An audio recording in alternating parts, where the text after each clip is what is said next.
All right, so today we're gonna tie one of my favorite flies, which is a lead-eyed crab fly. Very simple to tie. First thing you need, hooks. I like these. They're strong, they're cheap. Nothing you can go wrong with here. Good flies.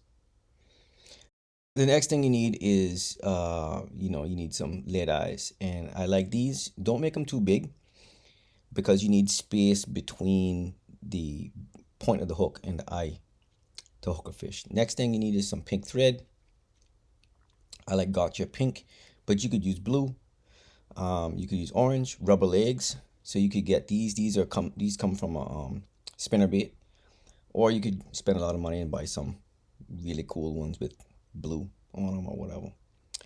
Some orange feathers. We're gonna use this to make like a little egg sac around the thing. Some flash, and those are gonna be the claws, quote unquote claws. And of course yarn to make the body. I just use acrylic yarn. I like those scissors, by the way. And we need a little bit of monofilament, stiff monofilament to make a weed guard, because if you don't have a weed guard, uh, you're gonna hook crap in the water. This is how I put my thread into my bobbin, push it through the bottom, and just suck it through. You don't need a threader. That's just weird. I don't know why you would need that. You just suck it through. Okay. Sorry, I'm sniffling. I'm a little bit sick here. But so the first thing I do, because I'm all about catch and release, conservation, I'm fishing for bonefish. The first thing I do, I crimp my barbs right away in my vise. And these Regal vices make it super simple because they spring loaded. And once you put it in there, just make sure that it's not moving very easily, because you want to put a lot of tension on the thread. A whole bunch of fly tires that are way better than me. They do level winding. Yeah, whatever. Just get some thread on there. I am gonna hold. You see that thread in my left hand? I'm gonna hold it so I can wrap back over it. First thing is, you're gonna tie in the egg sac.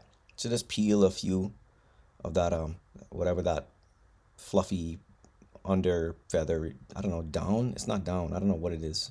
I'm sure there's a name for this stuff, but it's the fuzzy stuff on a feather. Orange is great. You probably could use a kind of pink, like a shell pink. So what I'm doing here is I'm spinning that bobbin. I'm spinning it clockwise to unravel the thread, and you can see that allows the thread to wrap up toward my finger, and allows me to be able to tie stuff in. I think being able to control your thread by spinning it or unspinning it is really critical, because it can control both the flatness of the thread. Yeah. So here's how I put these in. I just pull it up on one side. I pull it all the way over, make one wrap with the thread, flip it around, make another couple of wraps, and now I have my feelers or antennae or whatever. It's just a little shine. You don't really need it. To be honest, I think a lot of that sparkly stuff catches fishermen rather than fish, but whatever. So then I'm gonna unwrap the thread again, which allows it to lay flat, right? Which means I'm gonna make a much smoother little bump there to tie in my feathers. I'll take some Grizzly Hackle or neck feathers or whatever they are. I'm not big on nomenclature for these things. So whatever that stuff is, cut it. Now you're gonna see what I'm gonna do to make it so that I can stay in there. I'll pull some of the barbules straight up, and I'm gonna cut some of those little points off, the whatever they are, barbules, I don't know what they're called, the things that make feathers.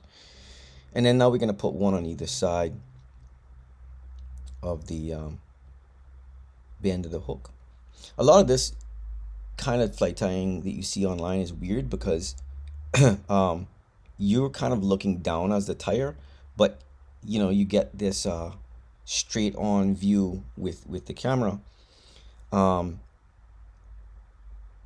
That's a little deceiving. Also, it's backwards from what would be, how you would do it normally. But I find it's the best way, for me at least, to get a nice dark background that allows my camera to focus on the hook itself.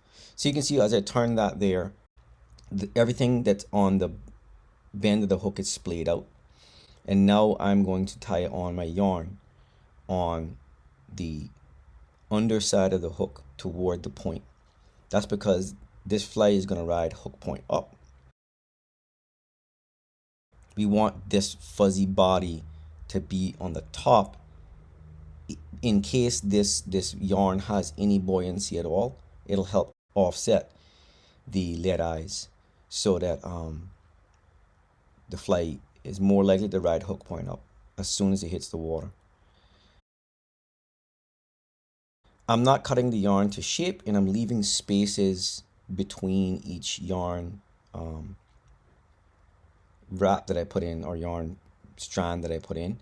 I probably leaving up close to an 1/8 inch or a little bit less between each one.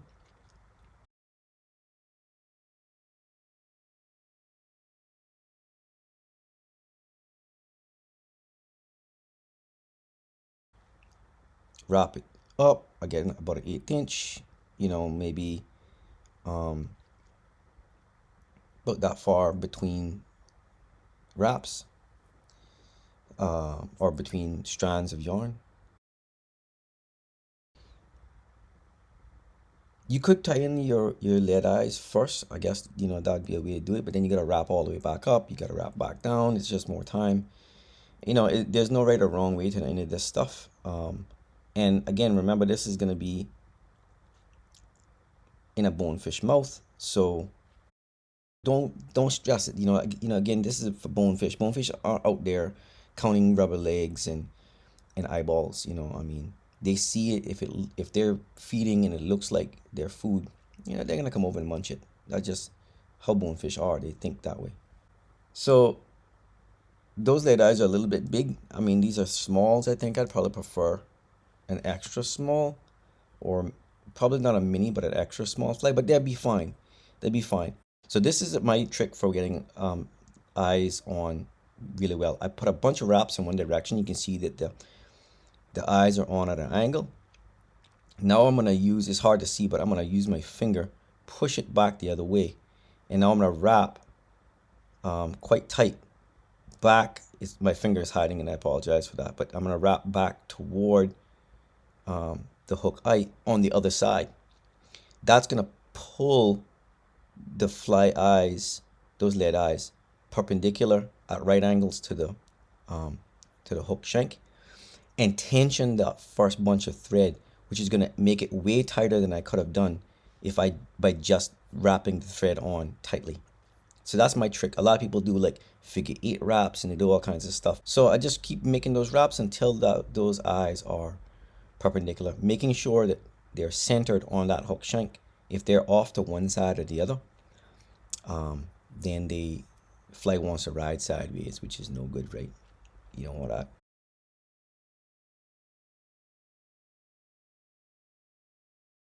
So here we are. I'm contemplating. I'm like, I really should have put another bunch of yarn further to the back. There's a gap between that last strand of yarn and all of the feather stuff.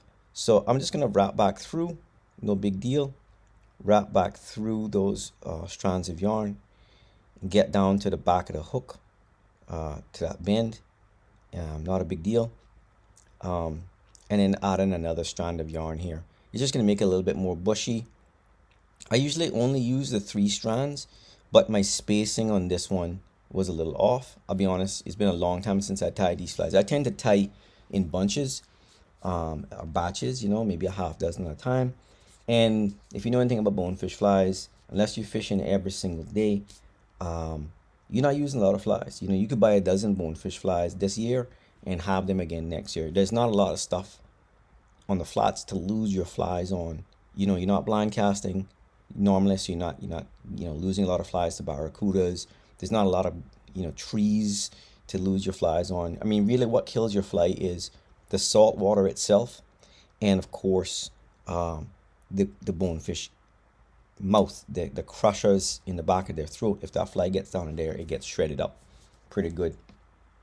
But that's the main thing that kills a fly in salt water, is just the salt water itself, which is why, if you have flies that you've had for a few years and you having cleaned them, I would probably throw them flies away and get new ones, because what's going to happen is they're going to rust underneath all the thread wraps. The shank of the hook will rust, and then you're going to hook a fish and it's going to snap. So I kind of tease out that yarn, and then I'm going to cut it to that shape that I want, which is a kind of a tapered shape, narrower towards the hook eyes, wider toward all the feather stuff. You honestly, I found that you don't have to do this unraveling part. Just cut your yarn and it unravels as you cast it, but it does make it look nicer kind of right away, and it does give you a more accurate profile. So you could honestly stop this fly right here, put in your Weedguard, and you could be done. If you're fishing somewhere over sand, you don't even need the Weedguard. But I like the little rubber legs. So I'll show you here how we put those on. So this right here though is honestly a good fly just on its own. I'm not 100% sure you need the rubber legs. I haven't done like extensive testing and been like, yep, rubber legs make all the difference. I like them. I think they give it a little bit more action. I've had a lot of good luck with them. So I wrap them. They're on one side. See, they're at an angle. I want them to splay out in a V. So the same thing I did on the material that's down toward the bend of the hook. The material's right behind the eye. I want it to be a V2. So I wrap them over, flip the rubber legs over, wrap over them again, which causes them to splay off and kind of stick up. And this will help hold the fly in a nice articulated fashion in the water. Trim them all the same length. Because they're in a V, they'll stick off. But instead of, so this is like a way simpler way of putting rubber legs on a hook, rather than having a leg between each strand of yarn, which is a giant pain to then go back and cut all of the yarn without cutting the rubber legs. So now I'm going to add in the Weedguard. Pinch the monofilament flat, but leave little ridges in it that the thread is going to stick on, which is going to make it so I don't have to use any glue to hold my Weedguard on. I leave a good bit of space between the hook eye and the lead eyes so that the Weedguard has a space to live. A lot of people move that lead eye way too far up and they don't leave enough space to make a good eye.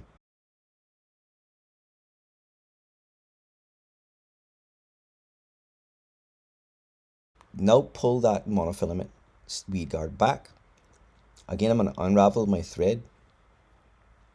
It's going to make a smoother head, and I'm going to do a few wraps, and then it's wrap.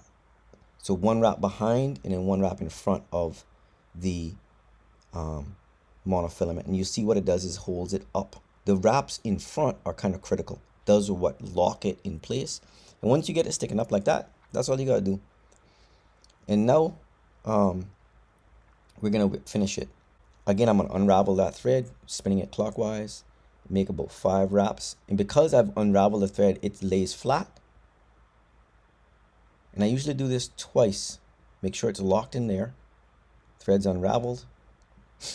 Maybe 5 wraps or so over that. And because the thread is now flat, it makes a nice smooth head rather than, and those flat wraps want to work better. And then just trim it off. And that's it, man. You know, you could put some whip finish juice on that head. I just use Sally Hansen's Hard as Nails. But there you go. It's got a splayed. That's what a bonefish is going to see. Fly sinks fast. It's got a Weedguard for mixed bottom. Look at that. Articulated, kind of almost a fighting posture. I find it's a absolutely killer fly for bonefish in the tropics over sandy bottom. There you have it. Cheers.